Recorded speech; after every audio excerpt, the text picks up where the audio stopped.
He leaned on the doorframe like he owned the oxygen in the room. Half your $250K client bonus is mine, he said, with the smirk of a man who's never had to finish a spreadsheet in his life.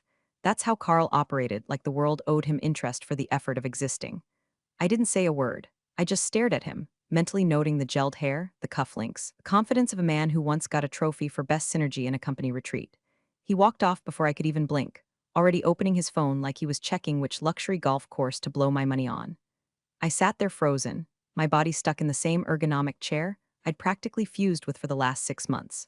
6 months of onboarding a legacy client so ancient, their ERP system still ran on a Windows XP relic. 6 months of Zoom calls scheduled at 6 a.m. because Mr. Langston's a morning person. 6 months of babysitting stakeholders who needed 5 rounds of internal alignment just to decide on a color palette for their dashboard. I earned that bonus. Every damn penny.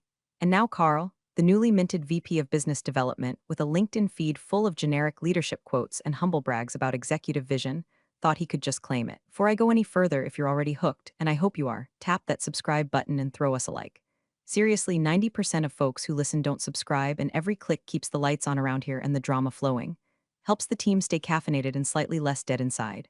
Okay, back to the corporate heist. The worst part? It wasn't even shock. It was that deep, stomach-hollowing recognition. I'd seen this movie before, different cast. Same ending. You bleed for a project, someone with a fancier title skates in last minute, and suddenly you're just support.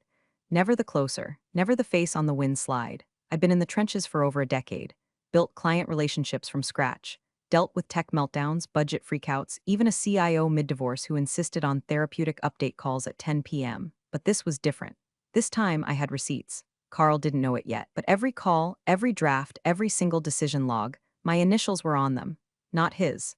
I was the one who kept the deal breathing through 3 CFO changes and one unfortunate Christmas party where their lead engineer drunkenly confessed to a security breach.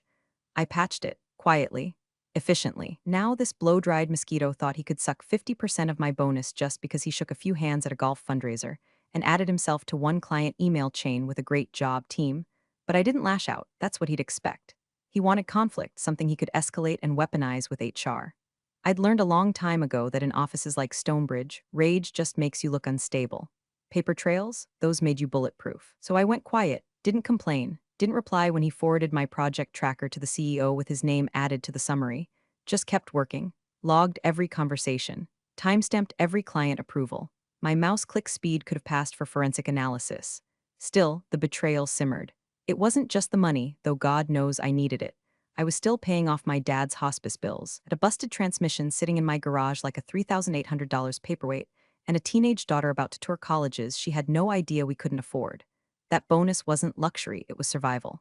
It was my damn life jacket in a storm I'd been treading water through for years. Carl didn't just take money. He tried to steal my dignity, my narrative, my win. But I wasn't about to be another footnote in his highlight reel. He wanted credit. Great, I'd let him walk straight into it, and when he did, I'd make sure the trap was already set. It started with a whisper. Literally. I was refilling my sad excuse of a coffee, half burnt, half resentment, when Jamie from sales leaned in and muttered he did the same thing to Pete. Q2 last year. Took a third of his commission and said it was for strategic oversight. I blinked. Pete from West Coast Enterprise. Jamie nodded. Didn't even fight it. That HR called it aligned with VP support structure. Whatever that means. Then it kept coming. Slowly, quietly. One offhand comment at the elevator, one Slack message that vanished after a few minutes. Carl had history. Sharon from Ops got steamrolled on a project bonus that she led for 9 months. Malik in contracts said Carl once had a clause added post-signature that rerouted incentive payouts into a team win pool, which of course, only he ever dipped into. Each story dropped like a brick into my gut, not because I was surprised, but because I wasn't. Carl was the office's glossy plague, harmless at first glance, deadly if you stood still too long. He didn't earn anything. He repositioned, like a raccoon in a Gucci belt. I went to HR just to test the waters. Spoke to Rachel, the same HR generalist who once tried to do a mandatory birthday Zoom sing-along for someone who'd just gotten laid off. She clicked through a few tabs and gave me the corporate equivalent of a shrug. If finance processed the request, it must have had executive sign-off. Who? I asked. Probably Carl, right? The man signed off on his own commission hijack, and that was good enough for them. Finance, bless their soul-crushed hearts, told me they were just following Carl's instructions. The whole place ran on plausible deniability and flavored La Croix, so I did what I do best. I documented. I pulled every calendar invite, every CRM note. I dug up email chains where I walked the client through deployment stages, risk assessments, budget breakdowns. There were threads going back 8 months. Carl's name didn't show up until 3 weeks ago, and even then, only to CC himself on a status update I sent after midnight while my kid was asleep on the couch next to me. I downloaded Zoom call summaries, transcribed chats, even exported timestamps from our project management tool. The digital footprint looked like a murder scene. Every single track led back to me. Carl's only contribution was a smiley face reaction to one of my updates. The man's emoji game was stronger than his ethics, but I didn't stop there. I checked our internal portal for bonus eligibility criteria. Found the PDF buried under 4 folders with names like Q2 Initiative Old Final Real Final. In it, one sentence stood out like it was written in blood. Final performance-based disbursements must be directly correlated to project ownership and client continuity. Client continuity. That was the key. I'd been their sole point of contact since kickoff. Carl didn't even know the client's daughter's name, and I only knew that because she'd once joined a call during a power outage to show me her stuffed animal collection. I'd sat through every delay, every passive-aggressive procurement dispute, every leadership shuffle where I had to repitch the same integration plan 3 different times. Carl hadn't earned a dime, yet the system was rigged to let him swoop in and siphon off the win like a botched heist scene where the guy with the briefcase just walks out the back door. But here's the thing about being underestimated for a decade: you learn how to weaponize it. I wasn't the type to scream. I was the type to collect. I bookmarked every tab, created a private folder with layers so deep even IT would need a Sherpa to find it. I renamed it something boring, quarterly sync planning just in case. And I started writing. Not a complaint, not a rant, just facts, a timeline, bullet points. Short, clinical, unemotional, because emotion wouldn't save me here, but precision, that would gut him. On Tuesday at 8:14 a.m., Carl sent the email. Subject line, Q3 client win summary plus next steps. It was dressed up like a celebration, exclamation marks, bolded bullet points, even an embedded stock photo of a handshake that probably came from a Google image search for trust. But buried under the confetti and corporate spin was a quiet little turd of a paragraph. Grateful to have worked closely with Evelyn on this, especially as we finalized Phase 2 implementation. Our collaborative approach ensured the client felt fully supported from both a strategic and operational lens. Translation. Look at me. I was here the whole time. I didn't reply, that was the game. Carl wanted a reaction, something he could quote twist forward to HR. I knew better than to bite. Instead, I took a different route when he didn't see coming. I forwarded the original project tracker, my tracker, not the sanitized version Carl kept trying to edit, to the CEO's executive assistant. I didn't even address Carl. Just added a brief note per Q3 wrap-up, attaching client development timeline for records. Let me know if legal needs full audit trail. I CC'd legal, not HR. Legal, that part mattered. And then I started the real work. See, what Carl didn't know, what most people don't know, is that the client's compliance team had asked me months ago to review some language in the statement of work regarding continuity. They'd had a bad experience with a vendor years back, got ghosted after signing, and they'd made it crystal clear they'd never tolerate that again. The clause we landed on back then? Primary relationship management may not be reassigned during or immediately following a contractual bonus period without express written consent from the client. Pretty words, but not enforceable yet, so I picked up the thread, quietly. Just a clarification request, I said, nothing urgent.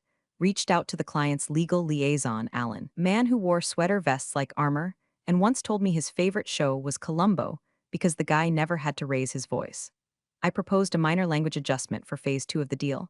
All bonus-eligible contract points must be facilitated through the existing primary contact.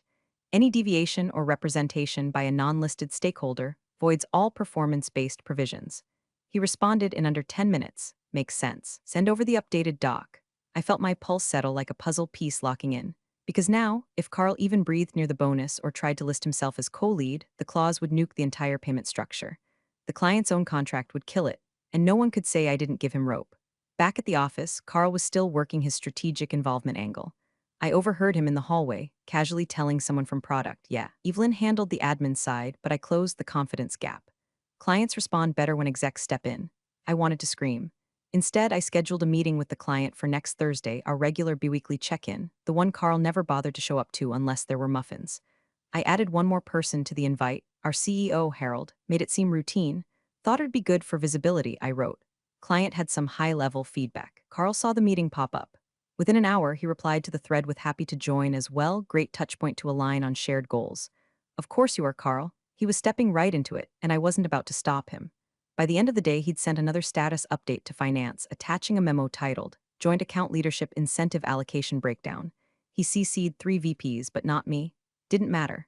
Because I had something stronger than access. I had sequence, he was grooming a story. Fine, I was writing the ending, and it wouldn't have a happy one. The call was booked. The trap was live, now I just needed him to talk. On Wednesday morning, the air in the office was thick with whatever Carl wore, some overpriced cologne that smelled like minty ego and unpaid child support. He strutted past my desk without so much as a glance, then disappeared into finance like he was Moses parting the Red Sea of spreadsheets. By noon, it hit. An amended payout request email dropped into the compensation queue. I wasn't copied directly, of course, Carl wouldn't risk that. But I had a friend in payroll, Marcy. We did a chili cook-off together last winter. Her jalapeno cornbread changed my life. She forwarded it with no subject line, just a single sentence. You seeing this bullshit? I opened the PDF. There it was. In Times New Roman Arrogance. Project. Langston Manufacturing Integration, Q3 Primary. Evelyn Harper co-lead. Carl Montgomery split. 50/50 performance-based payout as agreed verbally during Q3 wrap. Verbally. That one word could take down empires. It was Carl's go-to move, say it in a hallway, refer to it in a recap email, and boom, it's lore. And just like that, half my lifeline was about to be siphoned into the man's bonus pool like he'd helped me carry this beast over the finish line. I didn't reply. Not to Carl. Not to finance. Not even to Marcy. Instead, I clicked over to my calendar and opened Thursday's standing call with Langston Manufacturing, the one we'd had every other week for 6 months straight.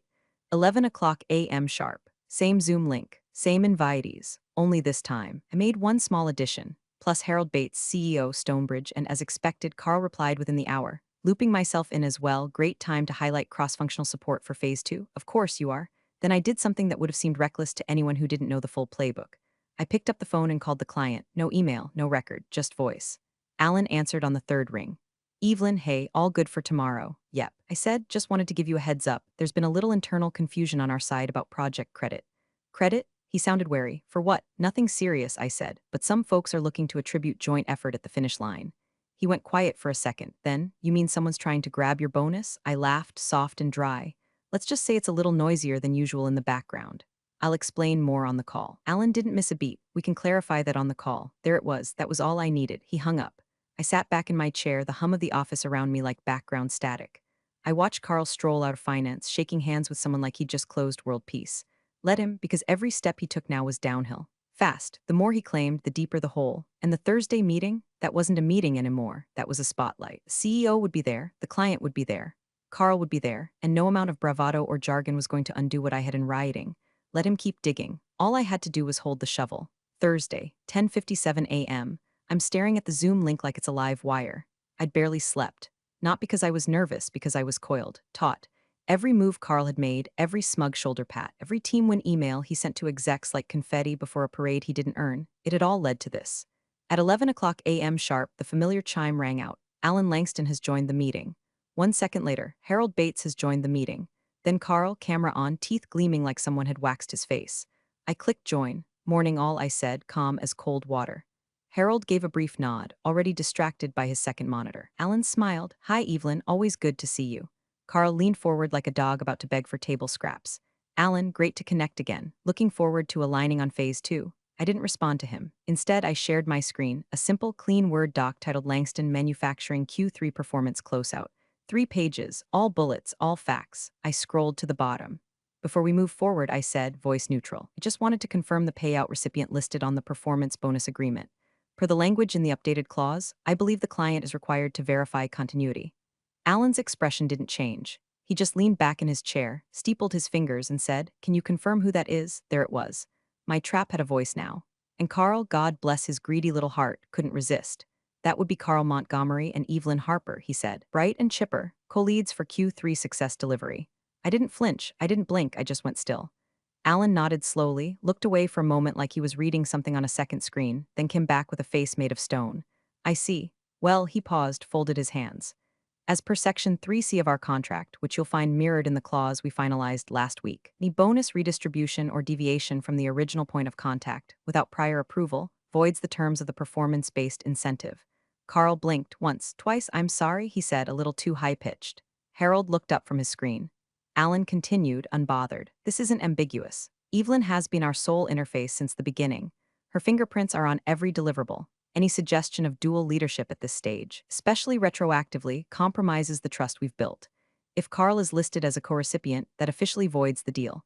Is that your intent? The silence could have sucked the oxygen out of the room. Carl stammered. Wait, I think there's been a misunderstanding. Harold turned his camera on fully now. He didn't say anything, just looked at me. I returned the look with the poise of someone who knew the exact weight of every document in her arsenal. I've included all original communications, meeting logs, and approval chains in the shared folder, Harold, I said. Nothing was altered. No co-lead was listed prior to this week. Harold clicked something, probably the folder. His jaw tightened. Carl looked like a kid caught cheating with the answer sheet taped to his thigh. Alan leaned back again. Let us know how you'd like to proceed. From our end, if Evelyn remains the sole contact, we're happy to move forward. If not, he shrugged. We'll consider the contract void. Then he muted himself, not hung up, just muted, leaving the silence to rot.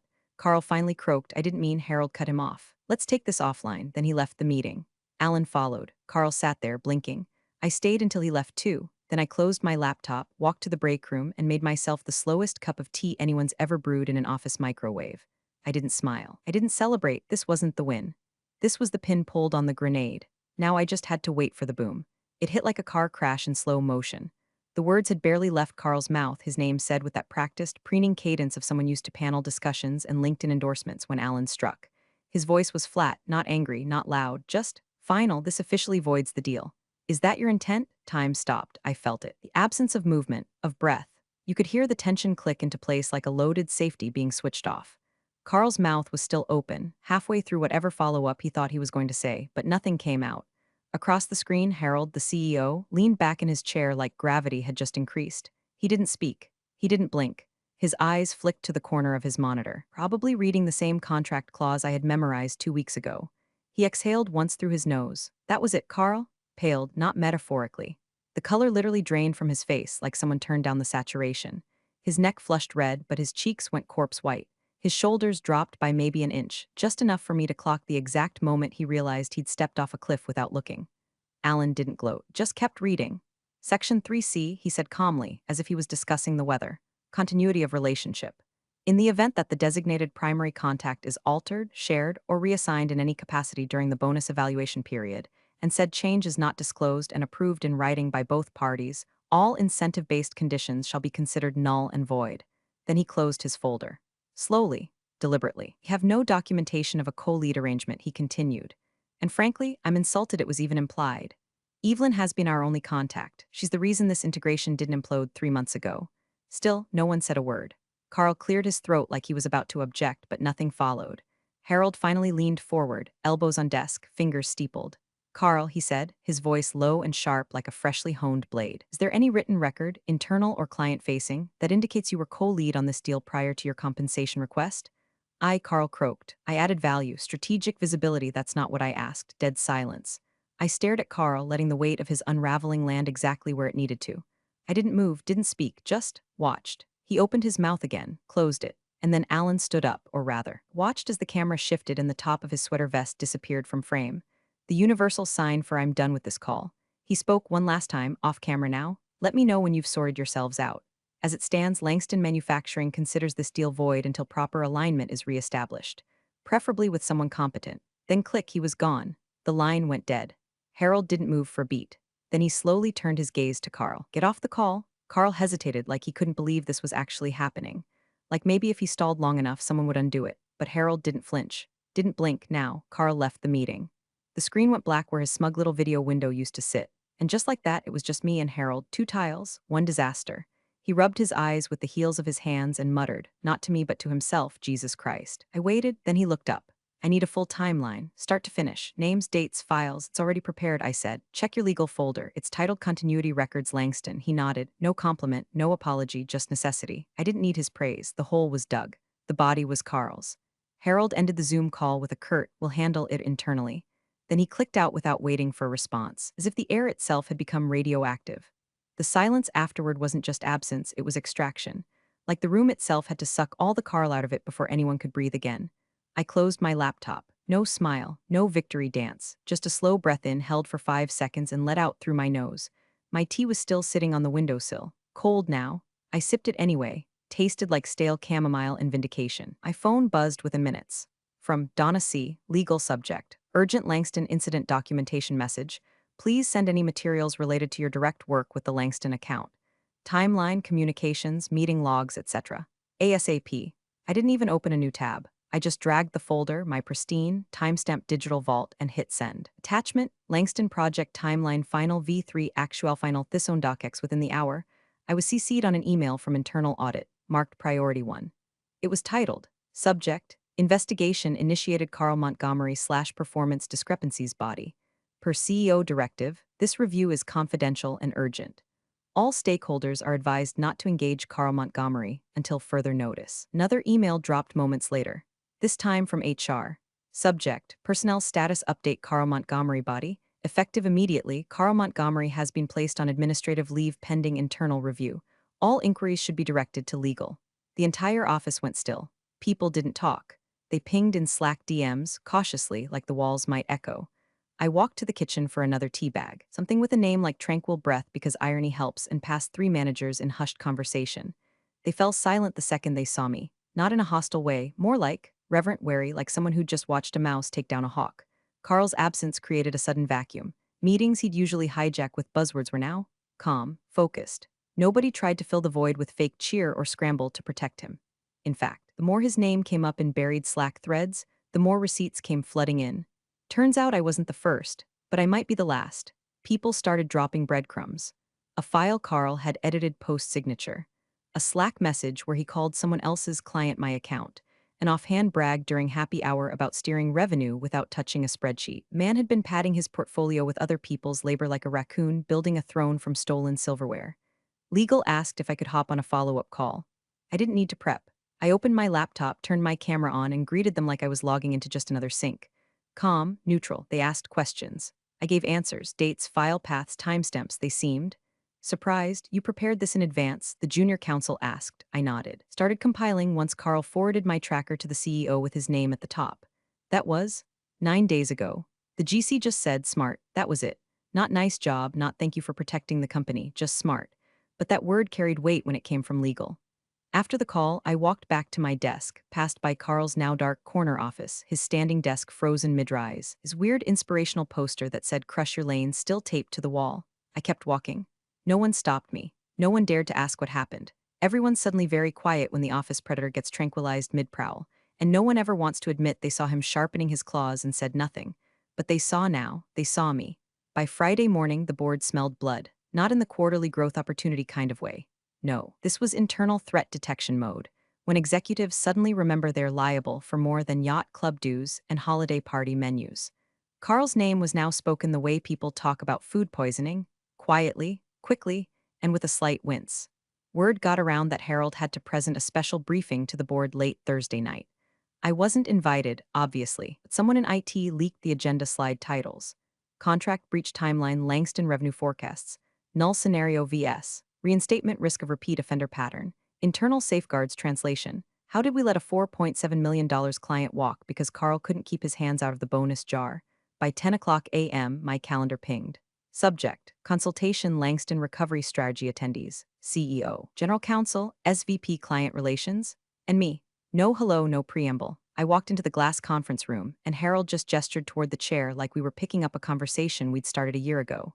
Evelyn, he said, walk us through how we fix this. I'd never been asked to explain anything to a board-level room before, never been the person whose bullet points determined whether or not we got a second chance. But that day, I had the floor. I kept it clinical, professional, unemotional, just like the file.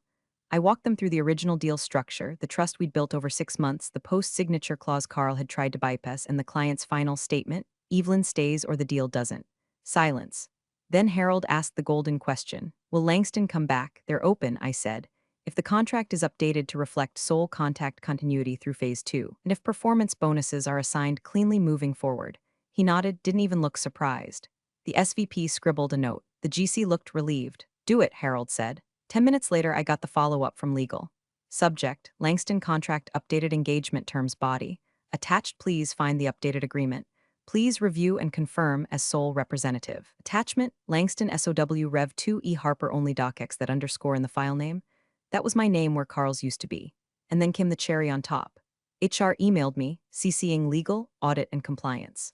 Subject, Carl Montgomery HR Action Summary Body. After internal review, Mr. Montgomery's amended payout request has been reclassified as bad faith misrepresentation. This violation constitutes grounds for immediate contract termination under Clause 14.3b. I read it twice, slowly, not because I couldn't believe it, but because, finally, someone had called the thing what it was. Not a mistake, not a misunderstanding, a lie. The company's golden retriever in a tailored blazer had finally pissed on the wrong rug, and this time someone checked the security footage. The shift was subtle but seismic. Suddenly, execs who'd never remembered my name were looping me into conversations. "Let's run it by Evelyn" became a sentence I heard more than once that week. People knocked before entering my office. Harold even stopped by late afternoon, leaned in like we were old war buddies, and said, "Good work. Quiet saves don't go unnoticed forever." He meant it as a compliment. I took it as an admission. When the Langston deal was re-signed Monday morning, the client sent me a handwritten note. "No offense, but Carl made us nervous. You made us believe in the deal again. See you in Chicago." I pinned it to the corkboard above my desk, didn't frame it, didn't brag, because this wasn't vindication with fireworks and a marching band. This was the slow, satisfying silence of receipts finally being read aloud. And for the first time in years, the office was paying attention. The nail wasn't the investigation, wasn't the HR violation, or the admin leave, or even the deal being reinstated with my name etched into the contract like a watermark. The nail was a 6-second audio clip, pulled straight from the Zoom recording. My personal backup, because I don't trust corporate cloud storage any more than I trust Carl not to microwave fish in the break room. The clip, Alan's voice, steady and dry, saying, "This officially voids the deal. Is that your intent?" I'd timestamped it, clipped it, filed it. Legal had asked for documentation. I gave them a kill shot.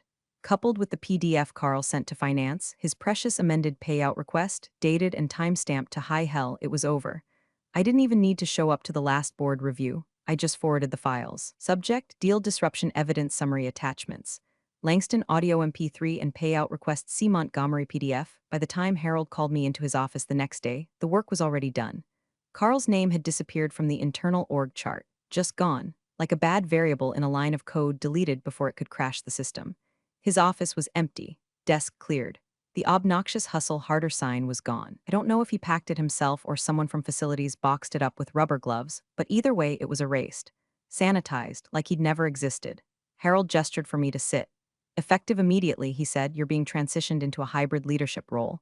Senior account strategist, with an equity component tied to performance tiers." I blinked. Equity? You earned it. You didn't just save a deal. Exposed a structural flaw in how we reward contributions. The board noticed. He slid over a thin folder, just a summary. But on the front, in clean serif font, was my name. No misspellings, no Eva or Evelyn or executive assistant to Carl Montgomery. Just me. I nodded, took it, didn't smile, didn't gush. Just absorbed it like a sponge that had been waiting 10 years to be useful. An hour later, I was in the back of a rideshare headed to the airport. Chicago trip, client meet and greet. In person this time, Alan had insisted, said I deserved a real dinner for once.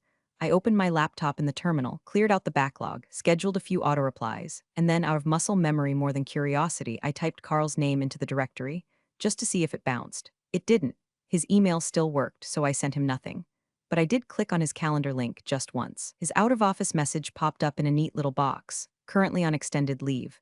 For urgent matters, contact HR. That was it. No return date, no forwarding contact, no inspirational quote in his signature, just absence. I closed the window, put my phone on airplane mode. As the jet pulled back from the gate, I watched the city fall away beneath me. All those tiny office towers and tinted glass panes where people like Carl thrived unchecked for years. Not anymore. My name was on the contract. His was in the archive. And somewhere over Indiana, I finally let myself smile. Just once. Not because I'd won, but because I didn't have to explain to anyone how I did. I had let him talk. And then, when it mattered, I made the call. Big thanks for watching, you sneaky seniors. Subscribe to keep the coffee pot brewing revenge. Your ex-colleagues won't know what hit him.